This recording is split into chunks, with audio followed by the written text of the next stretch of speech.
شروع اللہ کے نام سے جو بڑا مہربان نہایت رحم والا ہے۔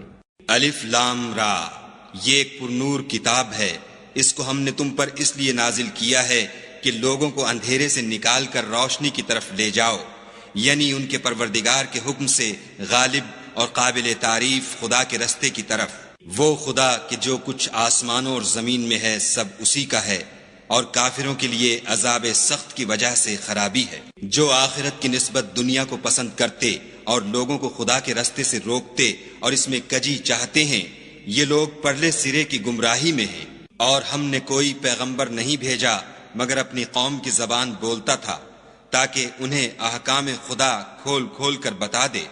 پھر خدا جسے چاہتا ہے گمراہ کرتا ہے اور جسے چاہتا ہے ہدایت دیتا ہے، اور وہ غالب اور حکمت والا ہے۔ اور ہم نے موسیٰ کو اپنی نشانیاں دے کر بھیجا کہ اپنی قوم کو تاریکی سے نکال کر روشنی میں لے جاؤ اور ان کو خدا کے دن یاد دلاؤ، اور اس میں ان لوگوں کے لیے جو صابر و شاکر ہیں قدرت خدا کی نشانیاں ہیں۔ اور جب موسیٰ نے اپنی قوم سے کہا کہ خدا نے جو تم پر مہربانیاں کی ہیں ان کو یاد کرو، جب کہ تم کو فرعون کی قوم کے ہاتھ سے مخلصی دی، وہ لوگ تمہیں بڑے عذاب دیتے تھے اور تمہارے بیٹوں کو مار ڈالتے تھے، اور عورت ذات یعنی تمہاری لڑکیوں کو زندہ رہنے دیتے تھے، اور اس میں تمہارے پروردگار کی طرف سے بڑی سخت آزمائش تھی۔ اور جب تمہارے پروردگار نے تم کو آگاہ کیا کہ اگر شکر کرو گے تو میں تمہیں زیادہ دوں گا، اور اگر ناشکری کرو گے تو یاد رکھو کہ میرا عذاب بھی سخت ہے۔ اور موسیٰ نے صاف صاف کہہ دیا کہ اگر تم اور جتنے اور لوگ زمین میں ہیں سب کے سب ناشکری کرو تو خدا بھی بے نیاز اور قابل تعریف ہے۔ بھلا تم کو ان لوگوں کے حالات کی خبر نہیں پہنچی جو تم سے پہلے تھے، یعنی نوح اور عاد اور سمود کی قوم، اور جو ان کے بعد تھے، جن کا علم خدا کے سوا کسی کو نہیں۔ جب ان کے پاس پیغمبر نشانیاں لے کر آئے تو انہوں نے اپنے ہاتھ ان کے منہوں پر رکھ دیے کہ خاموش رہو، اور کہنے لگے کہ ہم تو تمہاری رسالت کو تسلیم نہیں کرتے، اور جس چیز کی طرف تم ہمیں بلاتے ہو ہم اس سے قوی شک میں ہیں۔ ان کے پیغمبروں نے کہا، کیا تم کو خدا کے بارے میں شک ہے جو آسمانوں اور زمین کا پیدا کرنے والا ہے؟ وہ تمہیں اس لیے بلاتا ہے کہ تمہارے گناہ بخشے اور فائدہ پہنچانے کے لیے ایک مدت مقرر تک تم کو مہلت دے۔ وہ بولے کہ تم تو ہمارے ہی جیسے آدمی ہو، تمہارا یہ منشا ہے کہ جن چیزوں کو ہمارے بڑے پوجتے رہے ہیں ان کے پوجنے سے ہم کو بند کر دو، تو اچھا کوئی کھلی دلیل لاؤ، یعنی معجزہ دکھاؤ۔ پیغمبروں نے ان سے کہا کہ ہاں ہم تمہارے ہی جیسے آدمی ہیں، لیکن خدا اپنے بندوں میں سے جس پر چاہتا ہے نبوت کا احسان کرتا ہے، اور ہمارے اختیار کی بات نہیں کہ ہم خدا کے حکم کے بغیر تم کو تمہاری فرمائش کے مطابق معجزہ دکھائیں، اور خدا ہی پر مومنوں کو بھروسہ رکھنا چاہیے۔ اور ہم کیوں کر خدا پر بھروسہ نہ رکھیں حالانکہ اس نے ہم کو ہمارے دین کے سیدھے رستے بتائے ہیں، اور جو تکلیفیں تم ہم کو دیتے ہو اس پر صبر کریں گے، اور اہل توکل کو خدا ہی پر بھروسہ رکھنا چاہیے۔ اور جو کافر تھے انہوں نے اپنے پیغمبروں سے کہا کہ یا تو ہم تم کو اپنے ملک سے باہر نکال دیں گے یا ہمارے مذہب میں داخل ہو جاؤ، تو پروردگار نے ان کی طرف وحی بھیجی کہ ہم ظالموں کو ہلاک کر دیں گے اور ان کے بعد تم کو اس زمین میں آباد کر دیں گے۔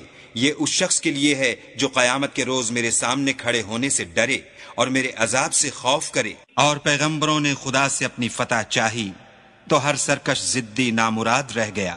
اس کے پیچھے دوزخ ہے اور اسے پیپ کا پانی پلایا جائے گا، وہ اس کو گھونٹ گھونٹ پیے گا اور گلے سے نہیں اتار سکے گا، اور ہر طرف سے اسے موت آ رہی ہوگی مگر وہ مرنے میں نہیں آئے گا، اور اس کے پیچھے سخت عذاب ہوگا۔ جن لوگوں نے اپنے پروردگار سے کفر کیا ان کے اعمال کی مثال راکھ کسی ہے کہ آندھی کے دن اس پر زور کی ہوا چلے اور اسے اڑا لے جائے۔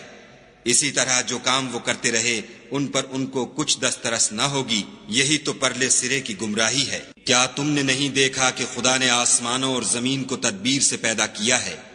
اگر وہ چاہے تو تم کو نابود کر دے اور تمہاری جگہ نئی مخلوق پیدا کر دے، اور یہ خدا کو کچھ بھی مشکل نہیں۔ اور قیامت کے دن سب لوگ خدا کے سامنے کھڑے ہوں گے تو ضعیف العقل متبع اپنے رؤسائے متکبرین سے کہیں گے کہ ہم تو تمہارے پیرو تھے، کیا تم خدا کا کچھ عذاب ہم پر سے دفع کر سکتے ہو؟ وہ کہیں گے کہ اگر خدا ہم کو ہدایت کرتا تو ہم تم کو ہدایت کرتے، اب ہم گھبرائیں یا صبر کریں ہمارے حق میں برابر ہے۔ کوئی جگہ گریز اور رہائی کی ہمارے لیے نہیں ہے۔ جب حساب کتاب کا کام فیصل ہو چکے گا تو شیطان کہے گا جو وعدہ خدا نے تم سے کیا تھا وہ تو سچا تھا، اور جو وعدہ میں نے تم سے کیا تھا وہ جھوٹا تھا، اور میرا تم پر کسی طرح کا زور نہیں تھا۔ ہاں میں نے تم کو گمراہی اور باطل کی طرف بلایا تو تم نے جلدی سے اور بے دلیل میرا کہنا مان لیا، تو آج مجھے ملامت نہ کرو، اپنے آپ ہی کو ملامت کرو۔ نہ میں تمہاری فریاد رسی کر سکتا ہوں اور نہ تم میری فریاد رسی کر سکتے ہو۔ میں اس بات سے انکار کرتا ہوں کہ تم پہلے مجھے شریک بناتے تھے۔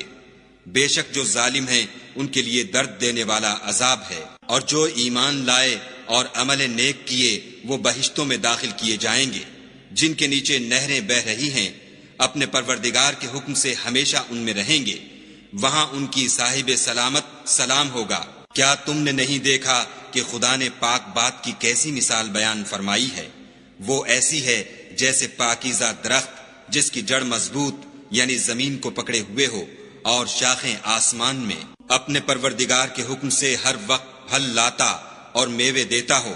اور خدا لوگوں کے لیے مثالیں بیان فرماتا ہے تاکہ وہ نصیحت پکڑیں۔ اور ناپاک بات کی مثال ناپاک درخت کسی ہے، نہ جڑ مستحکم نہ شاخیں بلند، زمین کے اوپر ہی سے اکھیڑ کر پھینک دیا جائے، اس کو ذرا بھی قرار و ثبات نہیں۔ خدا مومنوں کے دلوں کو صحیح اور پکی بات سے دنیا کی زندگی میں بھی مضبوط رکھتا ہے اور آخرت میں بھی رکھے گا، اور خدا بے انصافوں کو گمراہ کر دیتا ہے، اور خدا جو چاہتا ہے کرتا ہے۔ کیا تم نے ان لوگوں کو نہیں دیکھا جنہوں نے خدا کے احسان کو ناشکری سے بدل دیا اور اپنی قوم کو تباہی کے گھر میں اتارا؟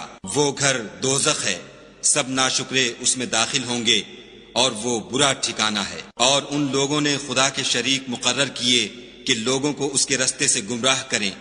کہہ دو کہ چند روز فائدے اٹھا لو، آخر کار تم کو دوزخ کی طرف لوٹ کر جانا ہے۔ اے پیغمبر صلی اللہ علیہ وآلہ وسلم، میرے مومن بندوں سے کہہ دو کہ نماز پڑھا کریں، اور اس دن کے آنے سے پیشتر جس میں نہ اعمال کا سودا ہوگا اور نہ دوستی کام آئے گی، ہمارے دیے ہوئے مال میں سے در پردہ اور ظاہر خرچ کرتے رہیں۔ خدا ہی تو ہے جس نے آسمانوں اور زمین کو پیدا کیا اور آسمان سے مے برسایا، پھر اس سے تمہارے کھانے کے لیے پھل پیدا کیے، اور کشتیوں اور جہازوں کو تمہارے زیر فرمان کیا تاکہ دریا اور سمندر میں اس کے حکم سے چلیں، اور نہروں کو بھی تمہارے زیر فرمان کیا، اور سورج اور چاند کو تمہارے لیے کام میں لگا دیا کہ دونوں دن رات ایک دستور پر چل رہے ہیں، اور رات اور دن کو بھی تمہاری خاطر کام میں لگا دیا، اور جو کچھ تم نے مانگا سب میں سے تم کو عنایت کیا، اور اگر خدا کے احسان گننے لگو تو شمار نہ کر سکو، مگر لوگ نعمتوں کا شکر نہیں کرتے۔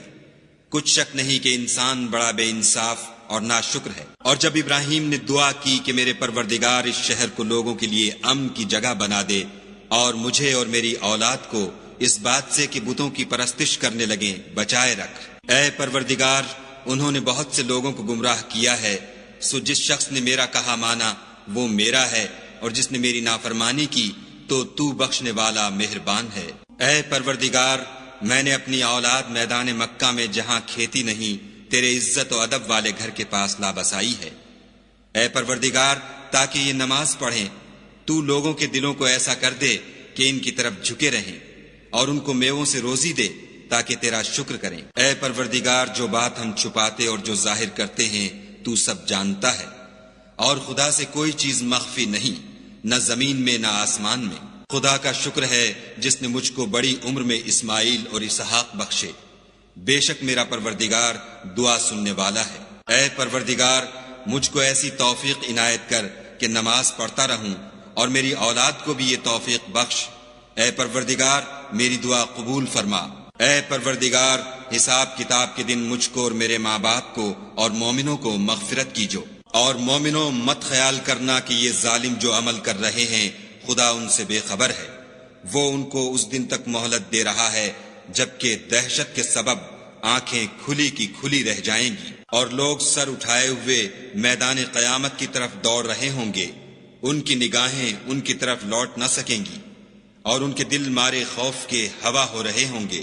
اور لوگوں کو اس دن سے آگاہ کر دو جب ان پر عذاب آ جائے گا، تب ظالم لوگ کہیں گے کہ اے ہمارے پروردگار، ہمیں تھوڑی سی مدت مہلت عطا کر تاکہ ہم تیری دعوت توحید قبول کریں اور تیرے پیغمبروں کے پیچھے چلیں تو جواب ملے گا، کیا تم پہلے قسمیں نہیں کھایا کرتے تھے کہ تم کو اس حال سے جس میں تم ہو زوال اور قیامت کو حساب اعمال نہیں ہوگا؟ اور جو لوگ اپنے آپ پر ظلم کرتے تھے تم ان کے مکانوں میں رہتے تھے، اور تم پر ظاہر ہو چکا تھا کہ ہم نے ان لوگوں کے ساتھ کس طرح کا معاملہ کیا تھا، اور تمہارے سمجھانے کے لیے مثالیں بیان کر دی تھیں، اور انہوں نے بڑی بڑی تدبیریں کی، اور ان کی سب تدبیریں خدا کے ہاں لکھی ہوئی ہیں۔ گو وہ تدبیریں ایسی غضب کی تھیں کہ ان سے پہاڑ بھی ٹل جائیں۔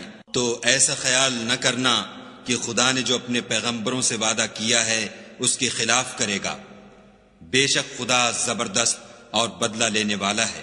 جس دن یہ زمین دوسری زمین سے بدل دی جائے گی اور آسمان بھی بدل دیے جائیں گے، اور سب لوگ خدائے یگانہ و زبردست کے سامنے نکل کھڑے ہوں گے، اور اس دن تم گناہ گاروں کو دیکھو گے کہ زنجیروں میں جکڑے ہوئے ہیں، ان کے کرتے گندھک کے ہوں گے اور ان کے منہوں کو آگ لپٹ رہی ہوگی۔ یہ اس لیے کہ خدا ہر شخص کو اس کے اعمال کا بدلہ دے۔ بے شک خدا جلد حساب لینے والا ہے۔ یہ قرآن لوگوں کے نام خدا کا پیغام ہے تاکہ ان کو اس سے ڈرایا